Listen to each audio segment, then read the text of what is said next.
रहेगी 99 रानियों की। तो 99 रानियों ने क्या किया, मिलकर के 100वीं रानी को जहर पिला दिया। मगर कहते हैं कि जाको राखे साइया, मार सके ना कोई, और बाल न बाका कर सके जो जगवेरी हो। जिसका रखवाला मेरा कृष्ण होता है, उसे कोई भी नहीं मार सकता है। उस जहर के तेज के कारण वह गर्भ गिर जाता है। उस बच्चे के हुआ कुछ नहीं था। जिस पर भगवान की कृपा होती है, देखो कही है कि हान लाभ जीवन मरण, यस अपयस विद्या। हानि का होना, जीवन में लाभ हो जाना, मरना जीना, ये सब प्रभु के हाथ होती है। ऊपर से लिख गया कि तुझे मरना है, ये तो बहाना होता है कि हमारे बुखार आ गया या हमारे क्या कहते दर्द मारता है, अटैक पड़ गया। ये तो बहाना है मृत्यु का।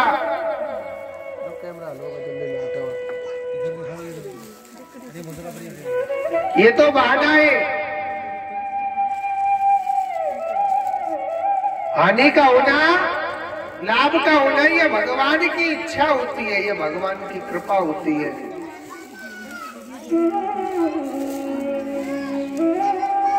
सुखदेव जी महाराज कहते हैं, परीक्षित माताओं इधर की साइड में सामान को रखे, इधर कैमरा चल रहा है, थोड़ा इधर की साइड में।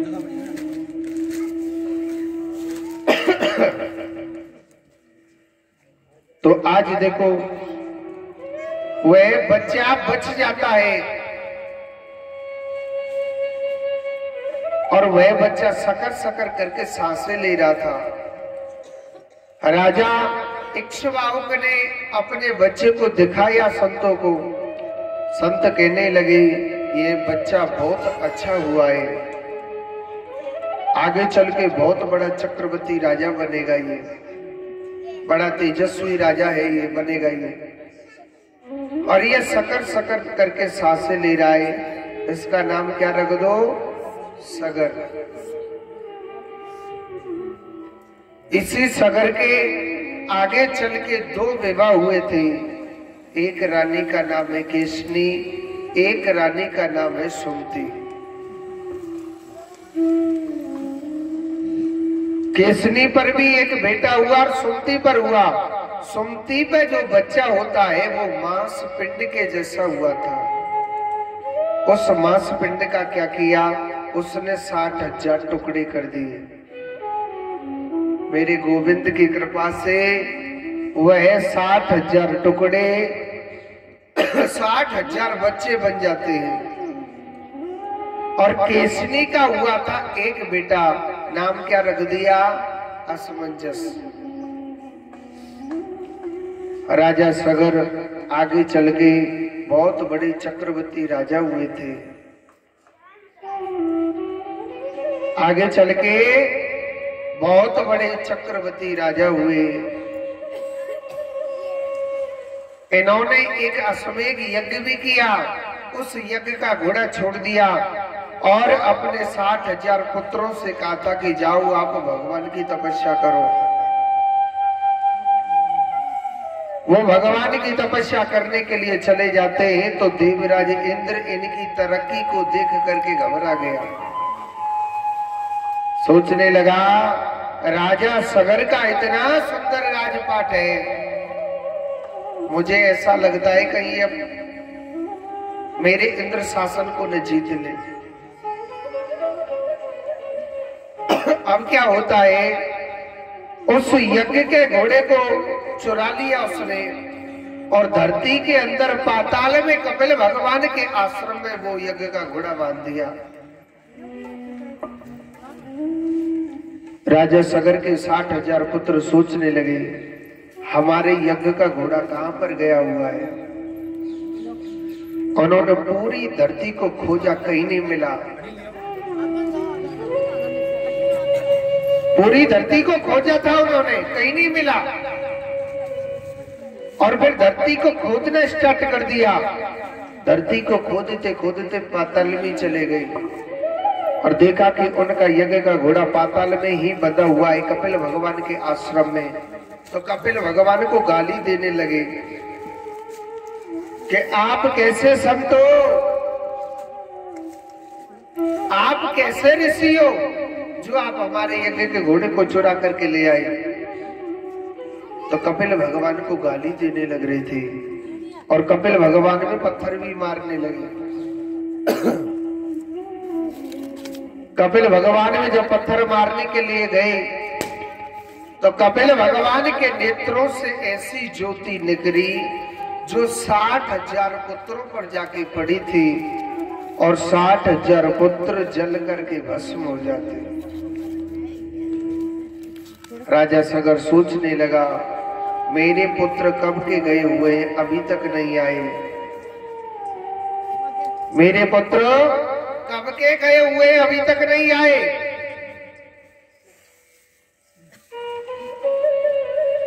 मेरे पुत्र क्यों नहीं आए अभी तक। तो उसने क्या किया, अपने 60,000 भाइयों की खोज लगाई और कपिल भगवान ने बताया वो मेरी क्रोधा अग्नि नेत्रों से जल करके भस्म हो गए। वो मेरे क्रोधा अग्नि नेत्रों से जल करके भस्म हो गए। अच्छा बन के। हाँ,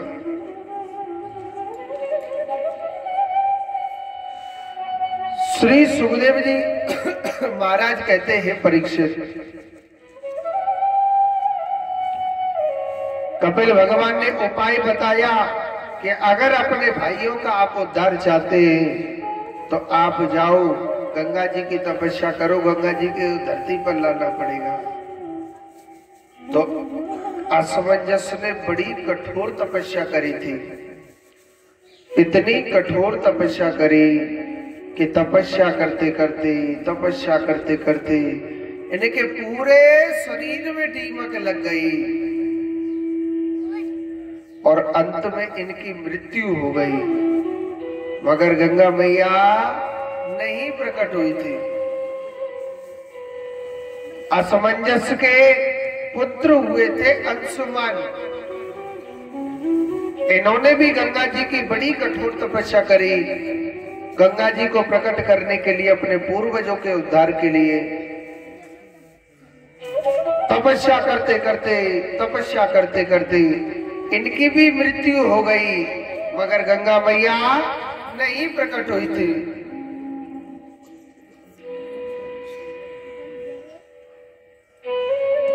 और अंशुमान के पुत्र हुए थे दिलीप। इन्होंने भी बड़ी कठोर तपस्या करी। तपस्या करते इनके भी प्राण निकल गए, मगर गंगा मैया नहीं प्रकट हुई थी। और दिलीप के पुत्र होते कौन? भागीरथ। एक पैर पर खड़े होकर के तपस्या करी।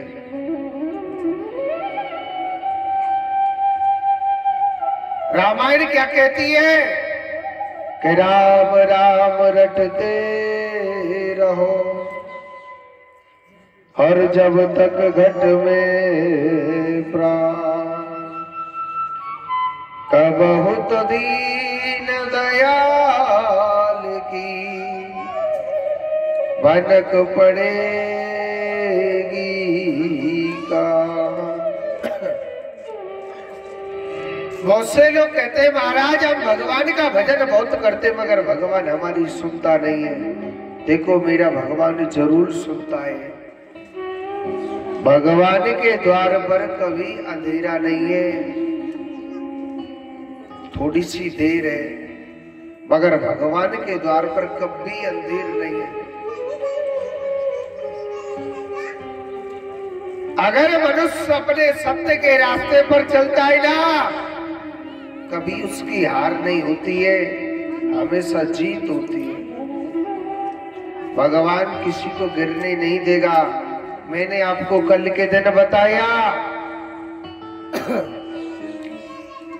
अगर कोई सत्य के रास्ते पर चलता है, थोड़े से कांटे जरूर आते हैं, मगर जीत उसी की होती है। अगर कोई सत्य के रास्ते पर चलता है, थोड़े से कांटे जरूर आएंगे, मगर हारोगे नहीं, जीत आपकी ही होगी। मैं आपको आप बीती भी बता सकता हूं। कहते हैं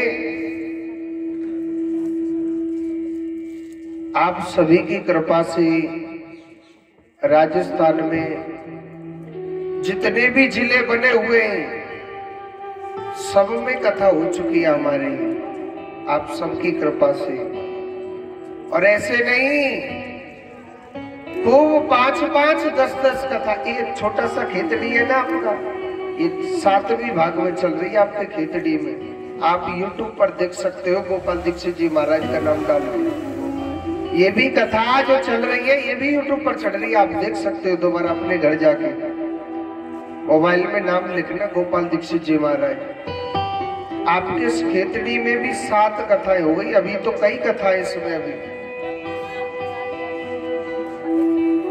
मगर हम करने वाले नहीं, ये सब मेरा कन्हैया चलाता है। कहते ना करते हो तुम कन्हैया, मेरा नाम हो रहा है, मैं कुछ करने वाला नहीं।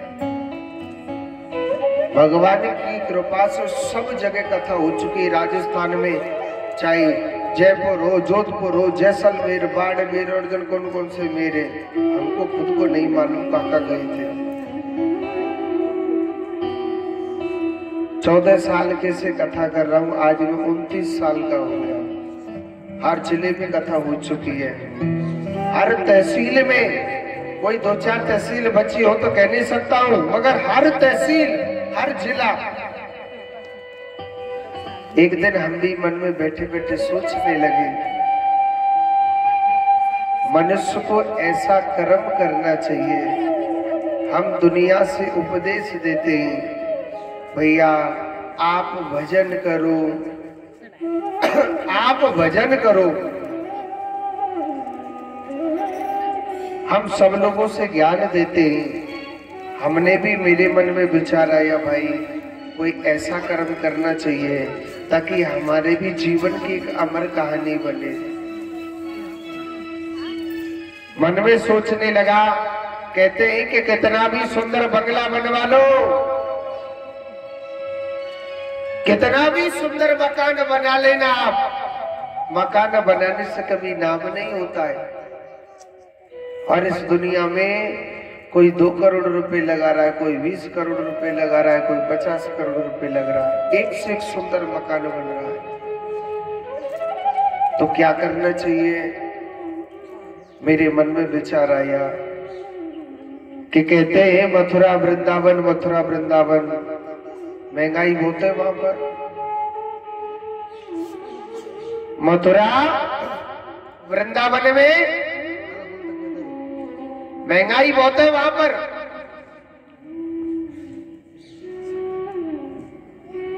तो मन में विचार आया मेरे कि मैं भी एक आश्रम ऐसा बनाऊं कि कितने भी लोग हो, चाहे 1 आदमी आए, चाहे 10 आदमी आए, चाहे 50 आए, चाहे 1000 आओ, चाहे 2000 आओ, सबको खाने पीने की, रहने सहने की हम फ्री सेवा व्यवस्था दें। अब मेरे मन में विचार आया तो मैंने कुछ भक्तों से बातें करी, भैया भाई देखो आप सबका साथ लूंगा तभी मैं ऐसा आश्रम बना सकता हूं। अच्छा, जो मेरे दिल में जो आस्था है, जो प्रेम है, मैं बालाजी को मानता हूं। तो मैंने कहा भैया मैं बालाजी का एक मंदिर बनाना चाहता हूं। सब लोगों ने कहा कि हाँ महाराज बनाइए, हम आपका दिल से संग देंगे। सब लोगों ने कहा कि महाराज हम आपका दिल से साथ देंगे। ठीक है भैया। अब मन में विचार पूरा हो गया तो एक भक्त थे, कोटपुतली से थे, तो उन्होंने कहा कि महाराज जी आप जब बालाजी का मंदिर बना रहे ना सबसे पहले आप मुझसे सहयोग लेना, जो भी दान लेना चाहते हो। ठीक है, बहुत अच्छी बात है।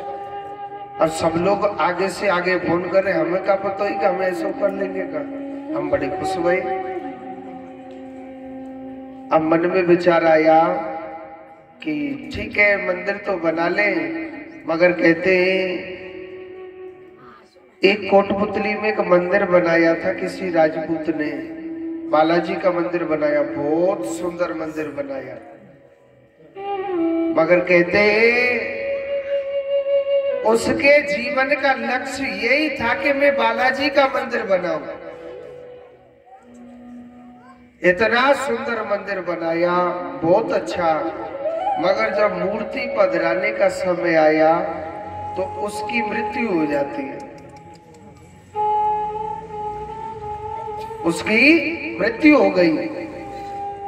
अब हम सोच रहे लाला कहूँगा सुनाओ हम मंदिर बनाते जाए को लास्ट टाइम पे हमारा उड़ाते रहते हैं जा रहे। हाँ जी भाई, मैं तो आप बीती बताता हूँ, मगर मन में विचार आया मैं इनके मंदिर कब बनेगो। हमारे ब्रज की भाषा में कहिए कब मरी सासू और कब आए आंसू है। तो मैंने विचार सोचा कि कहते हैं कि पहले दूल्हा लेके आते हम, बारात तो अपने आप आ जाएगी, और बाद में बारात आवे चाहे न आवे, अब दूल्हा घर पे आएगा तो ब्याह तो करना पड़ेगा है, मूर्ति तो पधरानी पड़ेगी, मूर्ति को तो कोई वापस लेगा नहीं। तो हमने उसी भक्त से फोन किया, भैया सबसे पहले आप सहयोग देना चाहते तो ठीक है, हम बालाजी की प्रतिमा लेने के लिए जा रहे हैं। उन्होंने कहा महाराज जी मूर्ति लेने तो जा रहे हो ठीक है, मगर मंदिर तो बना ही नहीं। मैंने कि बाद में देखेंगे, वो बाद की कथा है, हम पहले जिस कार्य के लिए बोला है वो करेंगे। ठीक है, तो हम बालाजी की मूर्ति लेकर के आगे, अब एक पीपल का वृक्ष था, हमने उसके नीचे खड़ी कर दिया हनुमान जी को। मैंने कहा दादा अब दूल्हा तो आ गया, अब बारात इकट्ठी आपको करनी है, कोई रोड़ी डाले, कोई ईंट डाले, कोई पत्थर डाले, जो भी जिसकी जैसी इच्छा हो। और एक बात बोलो, समय ने मेरी ऐसी परीक्षा ली कि किसी ने कुछ भी नहीं डाला। मैं मन में सोचने लगा ठीक है भाई हनुमान जी महाराज, आप हमारी बड़ी बड़ी परीक्षा ले रहे। और सुनो, बालाजी महाराज को खड़े खड़े हुआ 5 महीना बीत गई। कितने महीने हो गए? 5 महीने। काऊ ने कुछ भी नहीं डाला, किसी ने कुछ भी नहीं डाला था। ठीक है भैया, जैसी प्रभु की इच्छा। अब क्या होता है, हमारे गुरुजी का फोन आया 5 महीने जब पूरे हो गए थे तो कहने लगे कि गोपाल आप बालाजी की प्रतिमा तो लेकर के आए, और कहते हैं कि जब 6 महीना पूरे हो जाते हैं तो चाहे कोई भी मूर्ति हो 6 महीने से ज्यादा नहीं रखनी चाहिए, नहीं तो वो मूर्ति उल्टा विनाश करने लग जाती है सुख की जगह। मैंने महाराज जी अब बालाजी की प्रतिष्ठा कैसे कराएं, मंदिर वगैरह तो कुछ बनवाए, और हमारे जेब में 1 रुपया ना, मंदिर कहां से बनाए। हमारे गुरुदेव ने कहा कि नहीं नहीं, आपको मूर्ति पधरानी पड़ेगी, ये तो मुझे नहीं पता, कैसे भी पधराओ मूर्ति को तो पधराना पड़ेगा। अब गुरु का आदेश हुआ तो थोड़ी बहुत ईंट जरूर पड़ी थी, 4-5 हजार ईंटें पड़ी थी बस। तो हमने सोचा कि क्या करे क्या नहीं करे, कोई हमारा साथ दे नहीं रहा। बड़े बड़े लंबे लंबे सपने थे, सब सपने चूर हो गए। फिर हमने एक मिस्त्री से फोन किया, मैंने कहा ठीक है भैया, बनगोदी के हमारा तो बालाजी को मंदिर एक छोटा सा चबूतरा बना देते और वहीं पे हनुमान जी को खड़ा कर देते। अब भैया धूप में तब तो रीजो, बारिश में बीज तो रीजो। बालाजी महाराज आपकी इच्छा हो तो छत डरवा लीजिए ना, हमारी तो यही छत है, तो धूप में ठाड़ो रहे। इतने दिन थे तो पीपल की छाया भी थी, बारिश में तो भीगता था, मगर अब धूपों में मिलेगी और बरसातों में मिलेगी। हमने उससे फोन करके बोला एक मिस्त्री से कि भैया आप एक छोटा सा चबूतरा बना देना और वहीं पे हनुमान जी ने पधरा देना। अब उसने कुछ उल्टा समझ बैठा। उसने क्या समझ बैठा कि क्योंकि ईंटें तो 4-5 हजार पड़ी थी, तो उसने एक बड़ा सा चबूतरा बनाया और उस चबूतरा में से कोठड़ी से निकाल दी थी। अब मैं वहां पर गया तो मैंने ये बोला था मिस्त्री से, भैया ये किसने बोला था कि आप इस कोठड़ी सी को बना देना? महाराज जी आपने बोला था। मैंने तो ना बोलो, पर मैं समझ गया यानी लट्ठी थे बनवा ली कोठड़ी को पे। मेरी तो इच्छा नहीं थी, मगर उसने बनवा ली। मैंने कहा ठीक है भगवान, बनवा ली तो कोई बात नहीं।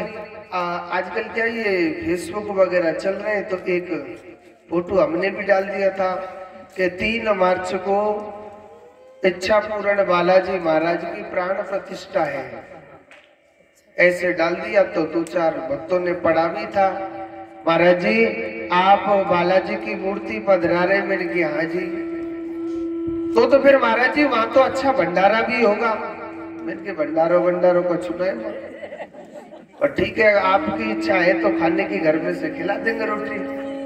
अरे नहीं महाराज ऐसे नहीं होता, मेरे होता तो नहीं, मगर जिम्मी नहीं कछु करे कैसे भाई। और भी पंडित जी आएंगे मूर्ति पधराने के लिए, तो उनको तो कछु देना पड़ेगा भाई। नहीं महाराज ऐसे नहीं होता है, ऐसा करो वहां दाल बाटी चूरमा करो भंडारे में, और ऐसा करो 5 से आदमी का भोजन मेरी तरफ से कर दो। जय हो बालाजी महाराज की, तो बड़े अच्छे नहीं तो हम सोच रहे हम रोटी बना लेंगे खुद ही खा लेंगे जी भंडारा। हाँ अब हमने उसमें लिख दिया कि बालाजी महाराज की प्राण प्रतिष्ठा 3 मार्च को और भंडारा भी है। एक माता का फोन आया, कहने लगी महाराज कितना भंडारा करें? मैंने भैया आपके पूरे घर वाले आ जाना, कोई मना नहीं है। नहीं फिर भी महाराज में 500 आदमी का भंडारा है। अरे महाराज जी ऐसे थोड़ी होता है, मूर्ति थोड़ी ऐसे थोड़ी पधराई जाए। कम से कम नहीं 2,500-3 हजार आदमी को भंडारो करो। मैं मैया कर तो दे, हम तो 500 में सोच रहे 5 लाख को भंडारो है रो मारो तो, क्योंकि जेब में कछु होता ही ना है, कोई भक्त दे रहा है हम कर रहे हैं। तो ठीक है महाराज ऐसा करो 2,000 आदमी का मेरी तरफ से भंडारा करो। मैंने कहा अब तो बहुत बढ़िया है वो काम।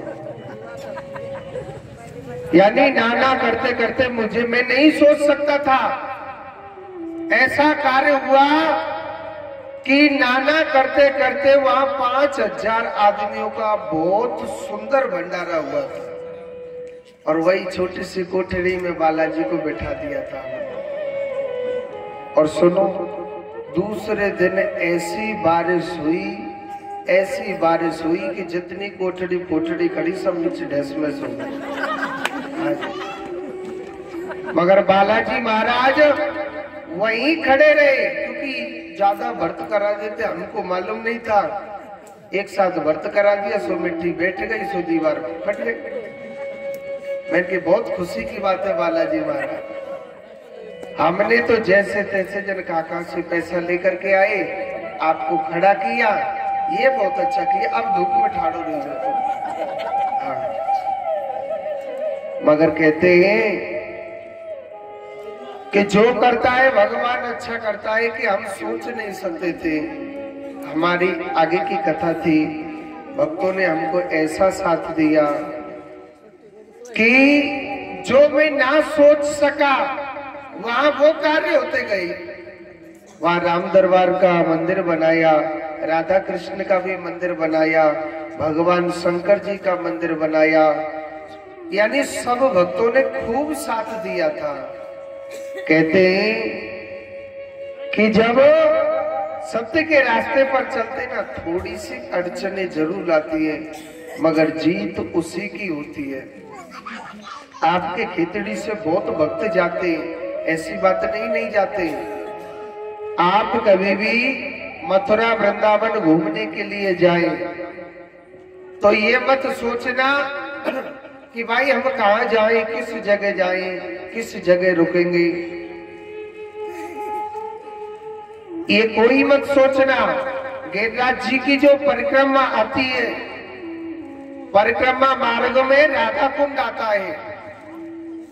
राधा कुंड वहां पर ये इच्छापूर्ण बालाजी धाम आश्रम है, परिक्रमा मार्ग में।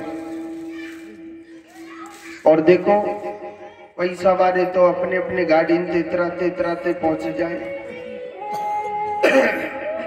मगर गरीब लोग वहां कैसे पहुंचेंगे?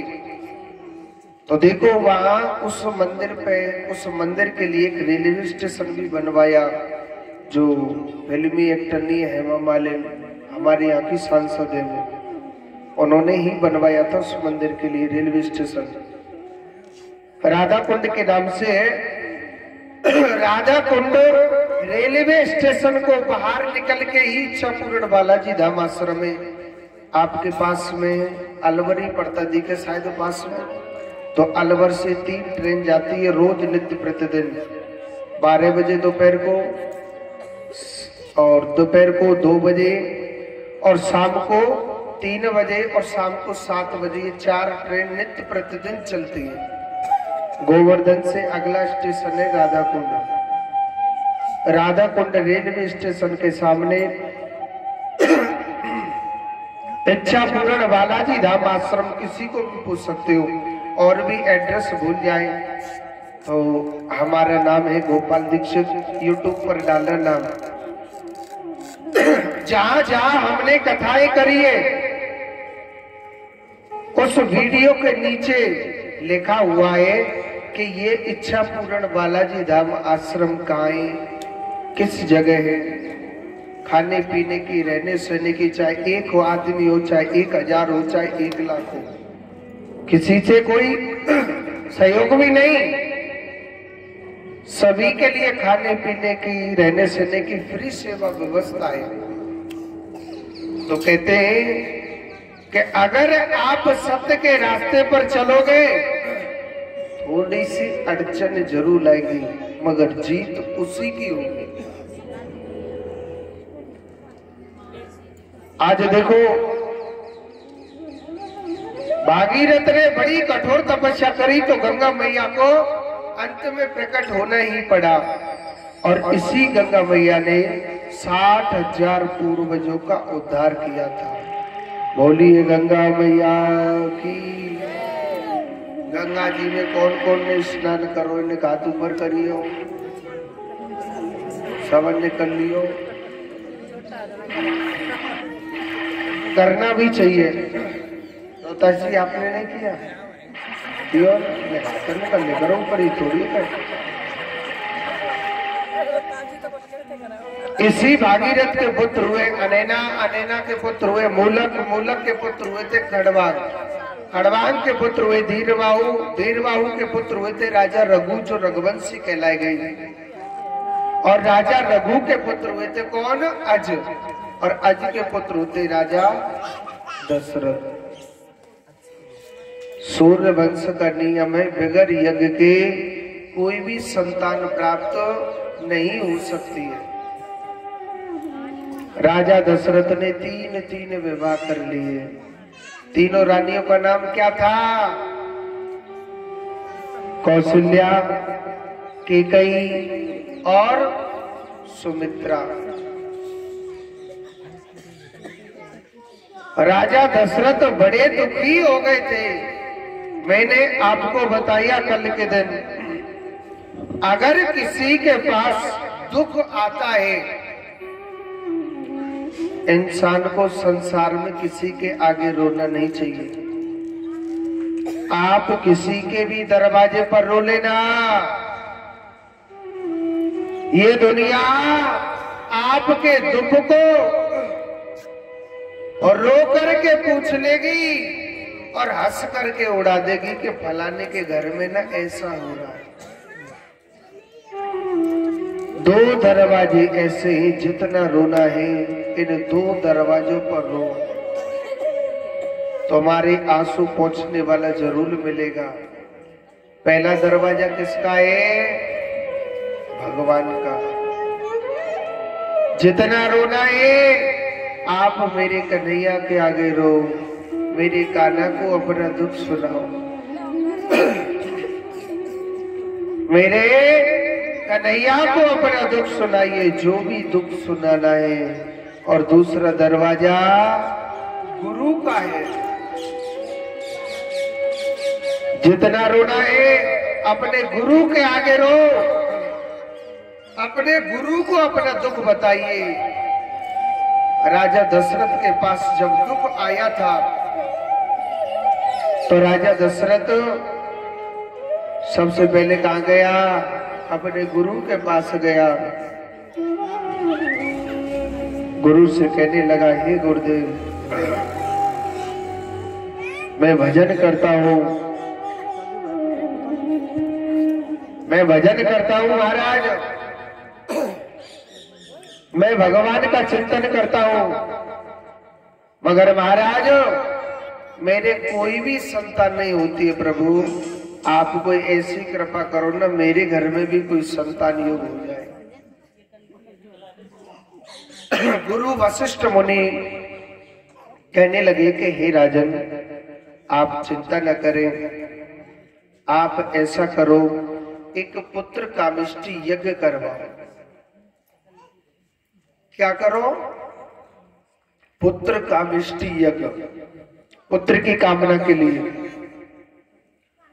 तो गुरु वशिष्ठ मुनि, अत्रि मुनि, कपिल मुनि, बड़े बड़े ऋषि मुनि वहां पर पधारे और इतना बड़ा विशाल यज्ञ करने लग रहे, इतना बड़ा विशाल यज्ञ कर रहे हैं कि उस यज्ञ में स्वयं अग्निदेव भगवान खीर का चरू लेकर के प्रकट हो गए।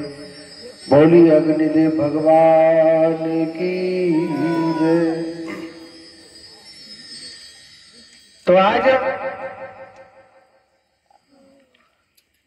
अग्निदेव ने उस खीर को राजा दशरथ के लिए दिया और कहा कि अपनी तीनों रानियों को आप अर्ध अर्ध भागों में खिला देना। वो खीर तीनों रानियों के लिए बांट दी और तीनों रानियों ने उस खीर को अर्ध अर्ध भागों में खा लिया। तीनों रानियों के गर्भ ठहर गए। बड़े बड़े संत ऋषि मुनियों को मालूम था यहाँ भगवान का अवतार होने वाला है। आज चतुर्भुज रूपधारी नारायण भगवान आज कौशल्या माता के सामने प्रकट हो जाते हैं। बोलिए नारायण भगवान की जय। कौशल्या मैया ने बड़ी सुंदर स्तुति करी कि सशंक चक्रम सग्रीट कुंडलम सपीत वस्त्रम सरसी रोहिक्षणम संहार वृक्ष स्तन कौस्त भक्ष्यामि नमामि विष्णु शिरसा चतुर्भुजम। जैसे भगवान नारायण के हाथ में शंख चक्र पद्म गदा लगे हुए हैं, ऐसे नारायण भगवान को मैं कोट कोट प्रणाम करती हूँ। भगवान नारायण बड़े भाव से कहने लगे, अरे ओ मैया मैया, अरे ओ मैया मैया, अपने घर की किवाड़ खोलना। कृष्ण मृगों का नाम है, बंदों को छोड़ा, का नाम पूछे। मैया अपने घर की किवाड़ खोलना, देख हम तेरे लाला बन के आए। मैया कह रही महाराज मैं नहीं खोल रही के बाद। क्यों? एक बात बताओ महाराज, आप मेरे बेटा बन के आए या बाप बन के आए? आप मेरा बेटा बन के आए हो या बाप बन के आए हो?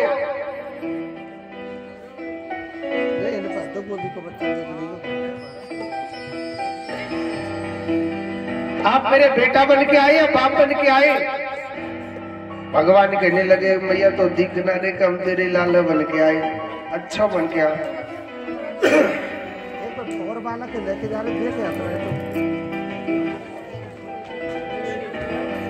तो बलराम बना लियो को रूस्ट में आ गई मैया की पन्नी लगते बच्चे भाई इधर आओ क्या ले रहे हो इधर आओ बैठ जाओ मैया हम तेरे लाला बन के आए। मैंने अच्छा महाराज बने आज। तो एक बात बताओ महाराज, आप मेरे बेटा बन के आए, ठीक है मैं आपकी बात मानती हूँ, मगर महाराज आप तो इतने बड़े बन के आए, दुनिया काकेगी है भगवान जी दादी को इतने बड़ो लाला भयो। अगर मेरो लाला बनो है तो महाराज आपको पहले छोटा सा बन के आना पड़ेगा। आपके बच्चे को हम कृष्ण बनाएंगे, इसको इधर ले आओ। कोई बात नहीं, तो हम इतनी गोदी कोई चाहिए हमें।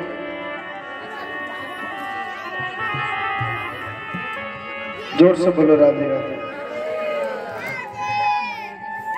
तो महाराज अगर मेरो लाला बन के आने हो ना तो पहले आपको बिल्कुल छोटा सा बनना पड़ेगा। भगवान छोटे से हो गए। भगवान राम कहने लगे अरे ओ मैया मैया अब तो केवाड़ खोल देना। कहने लगे महाराज अब मैं ना बिल्कुल ना केवाड़ खोल रही। क्यों? क्योंकि महाराज जब लाला आवे ना तो नंगोई बन के आवे। तुमने तो ऐसे चटक मटक के कपड़ा पहना के महाराज जन दूल्हा बन के बारात में आएगा। अगर मेरो लाला बनना हो तो प्रभु पहले आपको निवस्त्रीन होना पड़ेगा। आज भगवान निवस्त्रीन हो गए और आज कौशल्या माता के गर्भ से भगवान अवतरित होते। चतुर्भुज रूप धारी भगवान आज चतुर्भुज रूप में प्रकट हो गए। बोलिए नारायण भगवान की जय। सभी पहले भगवान की स्तुति करेंगे। भैया प्रकट कृपाला दीन दयाला कौशल्या हितकारी हर्षित महतारी मुनि मनहारी अद्भुत रूप विचारे धन अभिरामा तन घन श्यामा निज आयुध निज चारी भूषण वन माला नयन विशाला शोभा से दुखरारी कैदी कर दूरी अस्तुत दूरी विधि करो अजानता माया गुण जाना तीत अपाना वेद पुराण भटता करो सुख सागर सब गुण आगर सीता वही सुख साता सुमहित लागी जन अनुरागी स्वयं प्रकट श्रीकांता ब्राह्मण नीताया निर्मत माया रोग रोग कत वेद कर मन उर सुहासी उपहासी सुनत धीर मत फिर धरई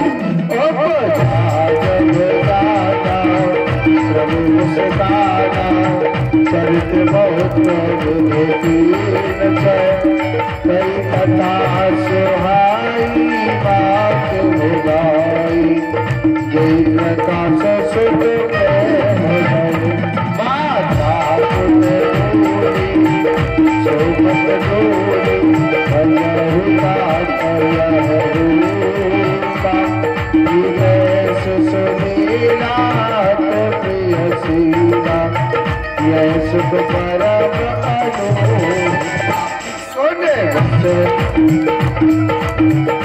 सोने वचन सुजाता रोदन ठाता हो बालक स्वरूपा ये चरत जगावई हर पद पाव तेन परई भव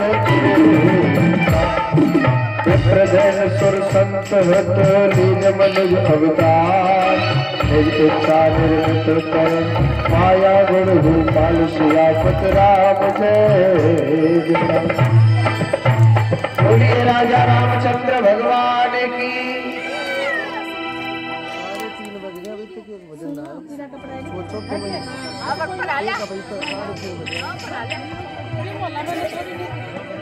तो आज देखो हमारे राम जी का जन्म हुआ है, तो भगवान राम का जन्म हुआ है तो भगवान की बधाई गवेंगी।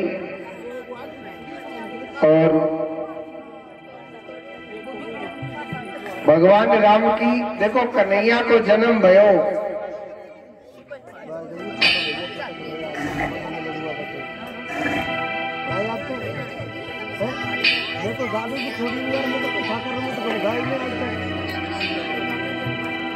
तो आज राम जी की बधाई।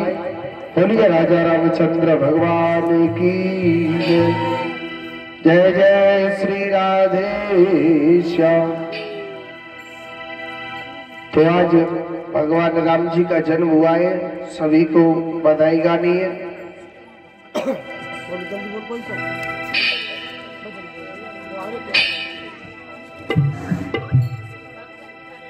चारों भैया प्रकट भय आज अवध घर लड़ुआवटे। चारों भैया प्रकट भय आज, चारों भैया प्रकट भय आज अवध घर लड़ुआवटे। चारों भैया प्रकट भय आज लड़ुआवटे हाजी तेरा बटे हरी तेरा बटे। चारों भैया प्रगट में आज अवध घर लड़ुआवटे।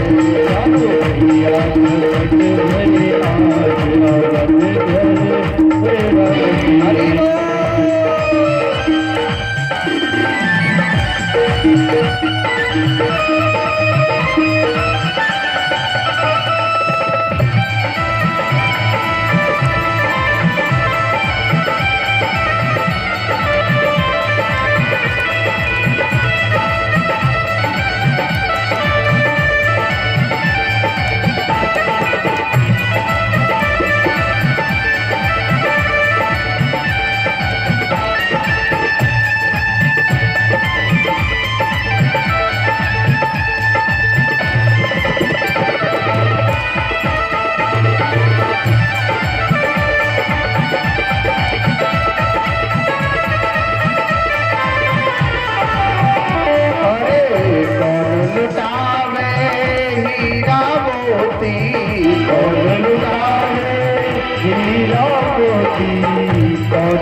राजा रामचंद्र भगवान की।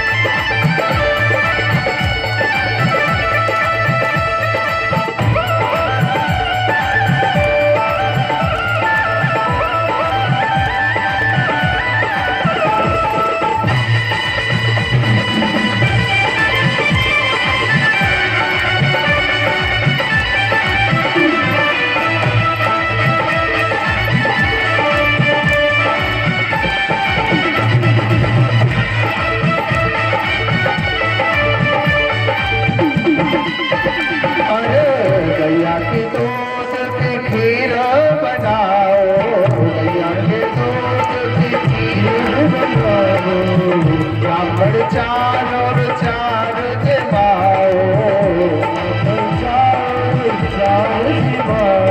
और राजा लिखावे रमैया अगल जर कड़ुआ चारो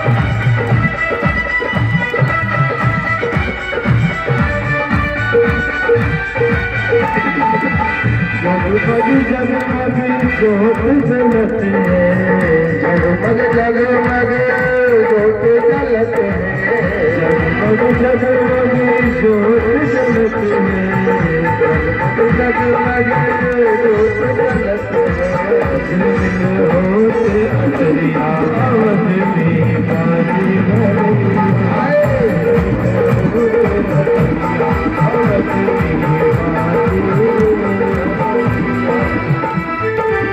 हरि चारो भैया प्रगट भैया अवध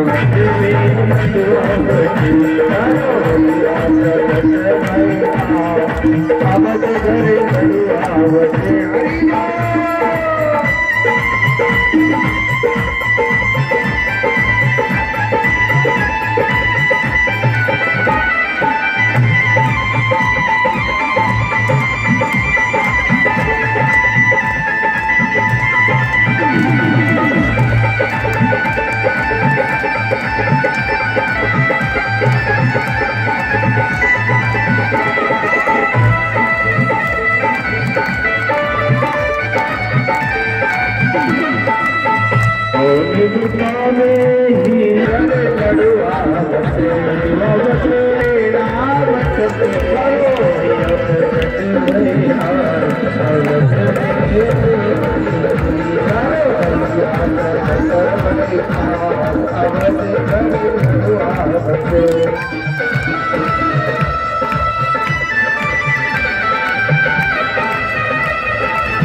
गलियन गलियन धूम मचे हैं गलियन गलियन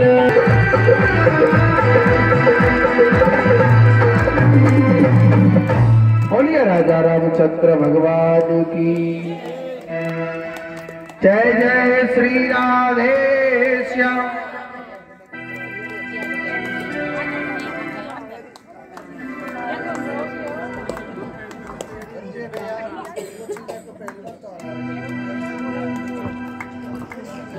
तो आज देखो मेरे प्रभु का बड़ा सुंदर भगवान राम का अवतार वो तरफ रही है। पंडित जी वृंदावन को न ले जाए हमारे छोड़ा।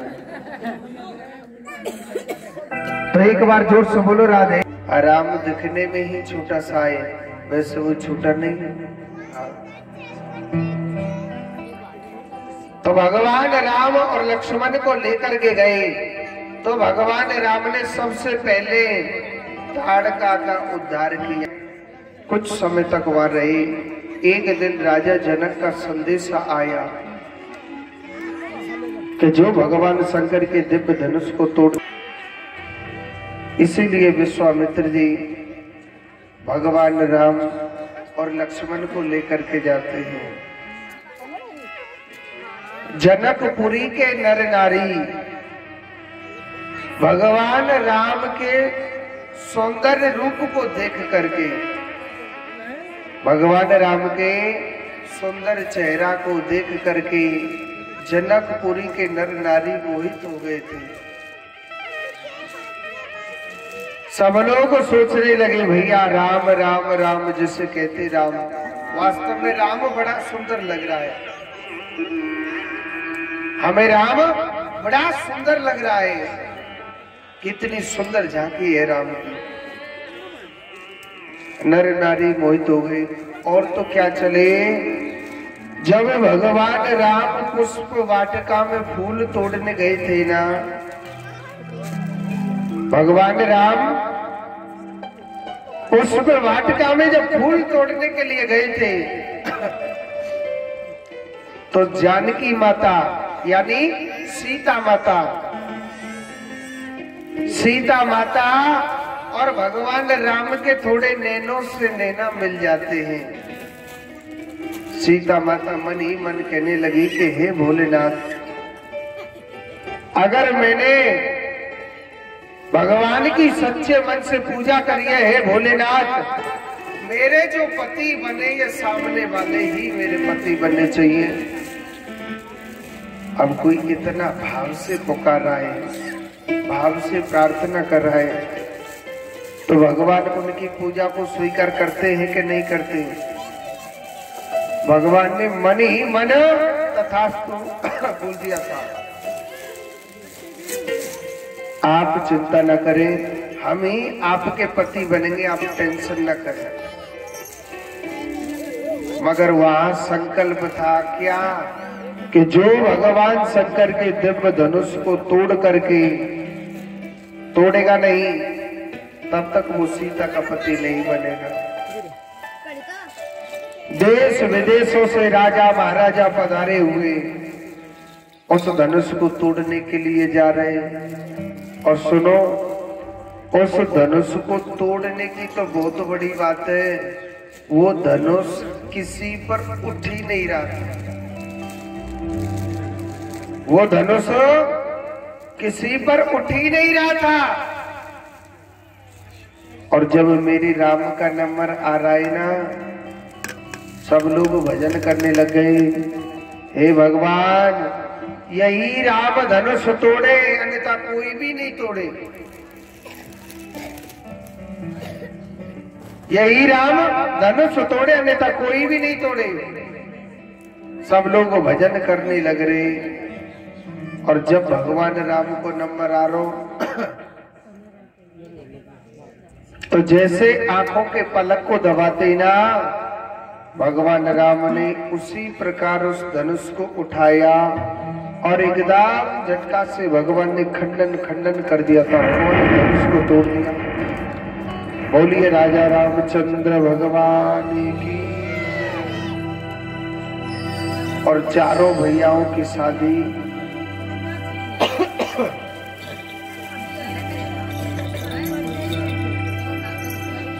आज भगवान राम का बड़ा सुंदर विवाह हो रहा है और चारों भैयाओं की शादी होने लगी।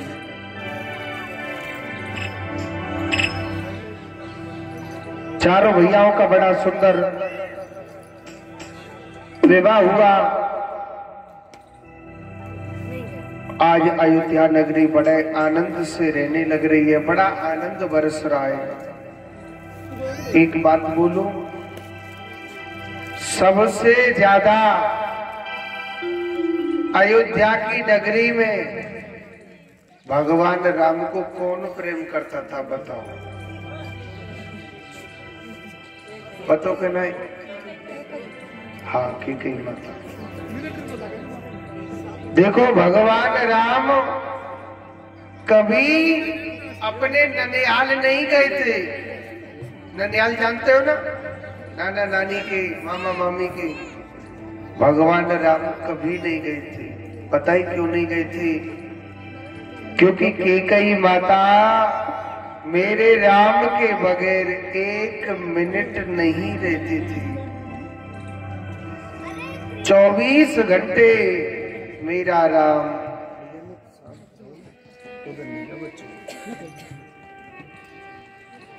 24 घंटे कैकेयी माता भगवान राम को प्रेम करती थी, बहुत प्रेम करती थी। राम के बगैर कैकेयी माता 1 मिनट भी नहीं रह सकती थी। कैकेयी माता भगवान राम के बगैर 1 मिनट नहीं रहती थी। 24 घंटे मेरा राम, मेरा राम, मेरा राम। और अगर भगवान राम दूर हो जाते थे कैकेयी मैया की नजरों से, तो ऐसी पागल हो जाती थी कि मेरा राम मुझे छोड़ के चला गया। एक दिन की बात है,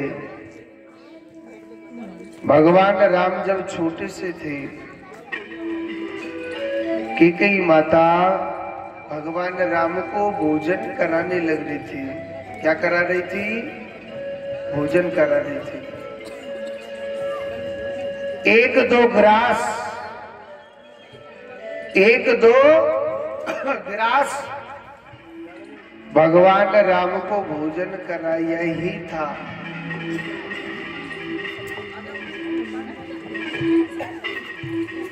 एक दो ग्रास भोजन कराया था। राम ने कैकेयी मैया का हाथ पकड़ लिया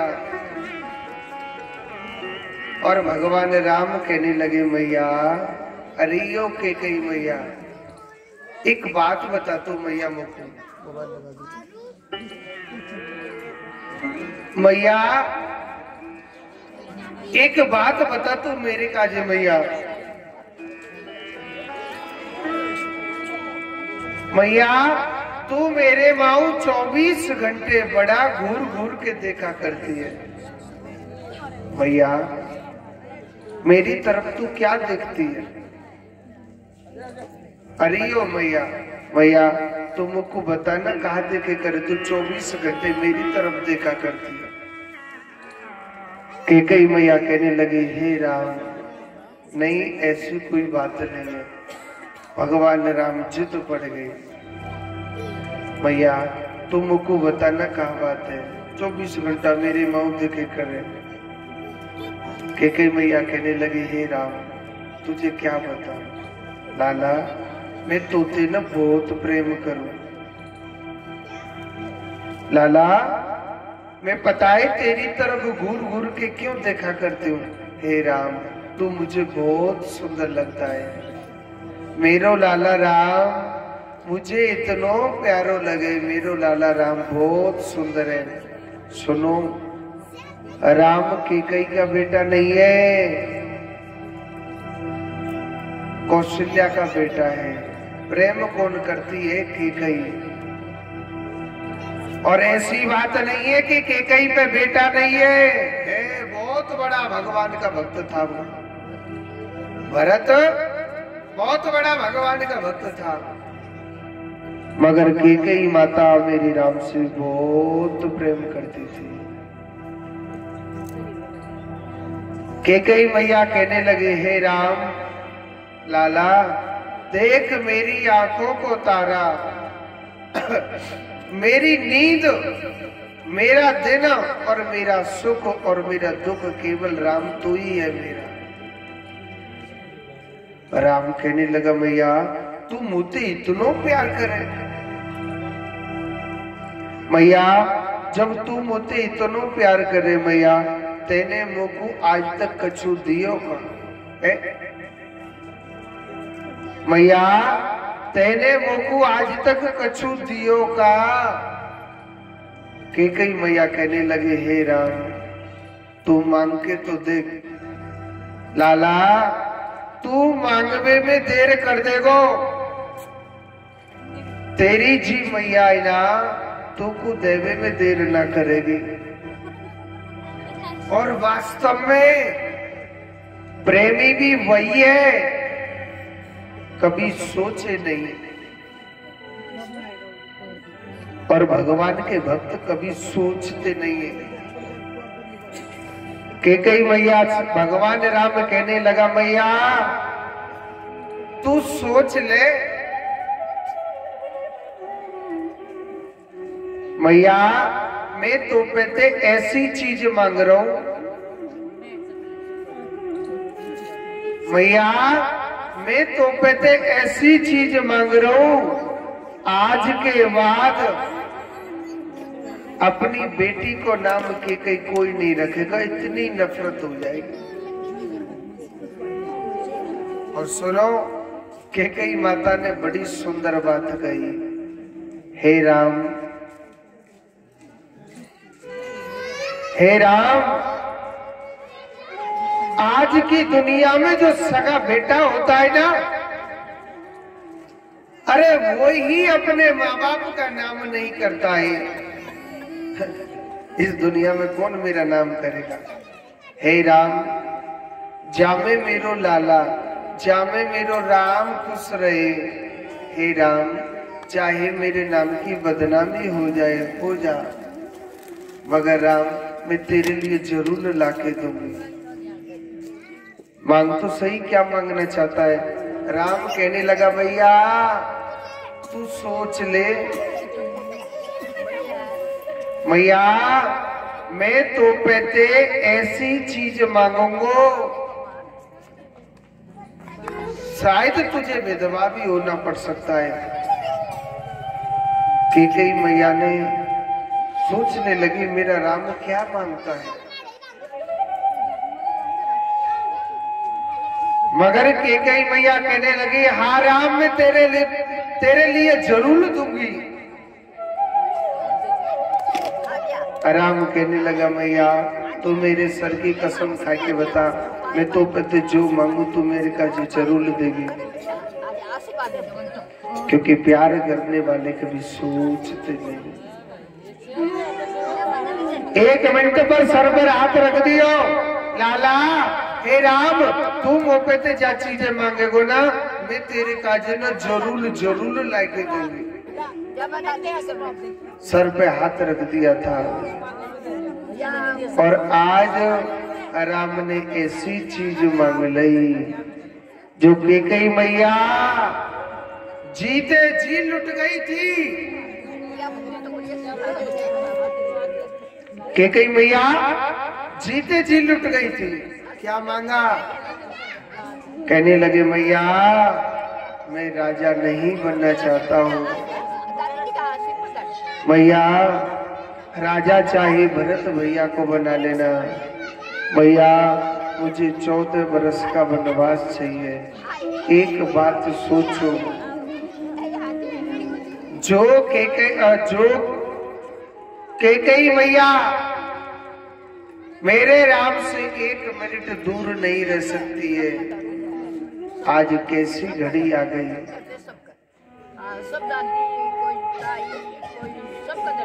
भगवान राम,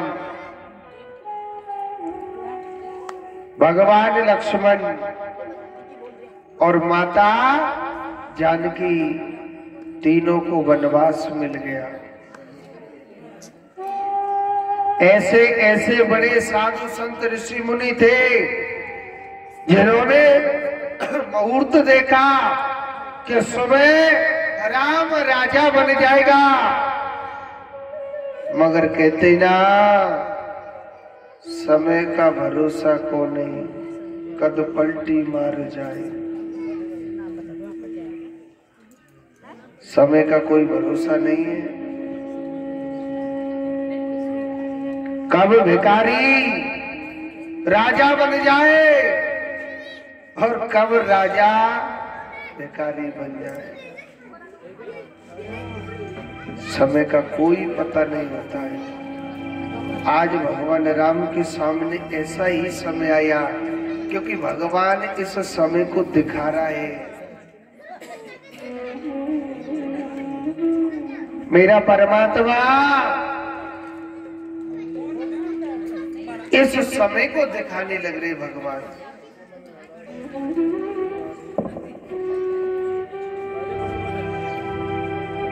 श्री राधे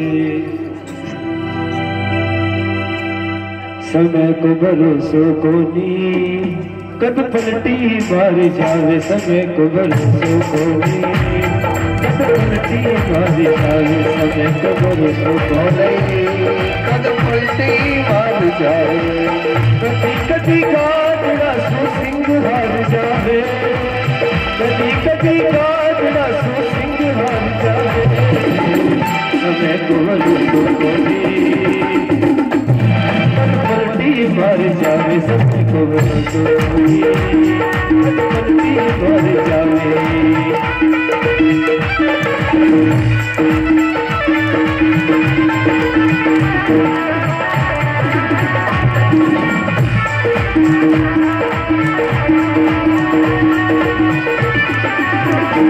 वशिष्ठ महामुनि ज्ञानी लिख लिख बात बताए वशिष्ठ महामुनि ज्ञानी लिख लिख बात बतावे श्री राम जंगल में जावे किस्मत पलटी खावे राम जंगल में जावे किस्मत पलटी खावे